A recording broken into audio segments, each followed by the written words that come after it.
C'est une nouvelle étape vers la vaccination des 15-11 ans en France. Sans surprise, la Haute Autorité de Santé a donné son feu vert mais écarte toute obligation. Plus de 4 millions d'enfants seraient concernés. Bonjour Antoine Flahault et merci de répondre à France 24.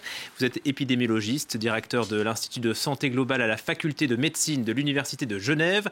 Pour vous, il ne faut plus attendre, il faut vacciner les enfants ? Oui, parce qu'il faut protéger les enfants.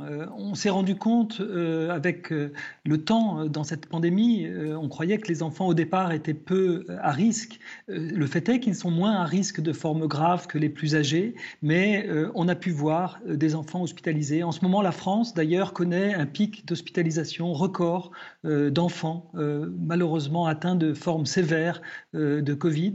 Un grand nombre d'entre eux... De combien d'enfants parlons-nous ?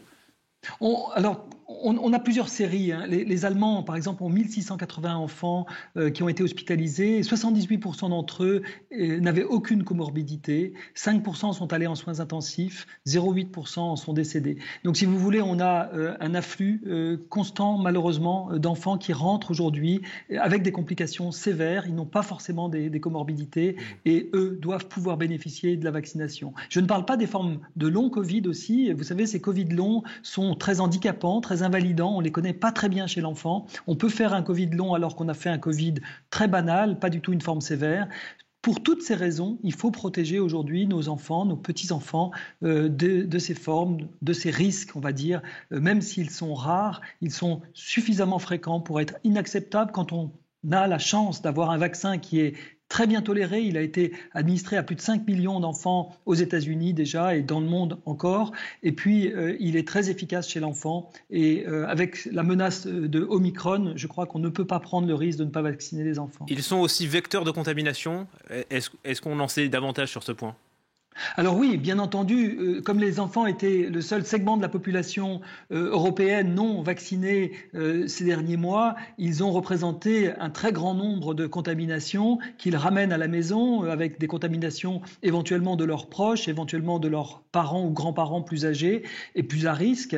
Donc c'est vrai qu'il y a aussi un bénéfice à attendre. L'ECDC à Stockholm a chiffré à 15% pour une population comme la France qui est déjà bien vaccinés, la réduction du risque lié à la vaccination des enfants. Donc si on vaccine les petits de 5 à 11 ans, on va encore gagner et raboter le fameux R, le taux de reproduction, de 15%, ce qui est supérieur à l'effet des masques, de l'usage des masques dans la population. Voilà, donc pas de doute pour vous concernant la balance bénéfice-risque. Est-ce qu'il y a d'autres mesures urgentes concernant les enfants à prendre, par exemple sur les vacances ? Alors, pour les vacances, ce qu'il faut, c'est se dire que les vacances scolaires, c'est très bénéfique contre la pandémie parce que ça empêche la circulation du virus dans des salles de classe bondées, pas bien ventilées, où la transmission se déroule. Donc, les vacances scolaires vont être très efficaces. Est-ce qu'il va falloir les rallonger comme le proposent certains pays ? C'est tout à fait possible que ce soit très utile. Est-ce que la France le fera ? C'est une décision politique.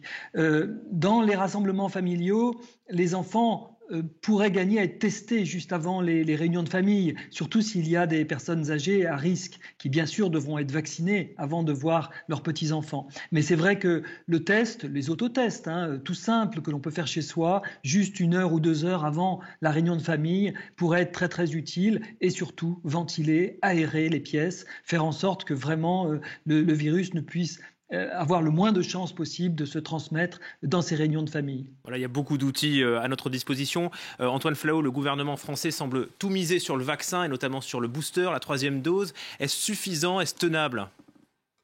Alors, ce sera probablement pas suffisant et pas tenable parce que cette vague de Omicron qui s'annonce et qui nous inquiète, même si elle n'est pas encore très bien connue dans ses contours, ses caractéristiques, la virulence en particulier, on peut redouter que la saturation des hôpitaux soit presque inéluctable si on ne met pas en plus quelques mesures de plus, par exemple des mesures de couvre-feu sans doute, en tout cas des mesures de limitation des rassemblements pendant les semaines qui vont venir. Merci beaucoup Antoine Flahault. Merci de nous avoir accordé un peu de votre temps, épidémiologiste et directeur de l'Institut de santé globale à la faculté de médecine de l'Université de Genève.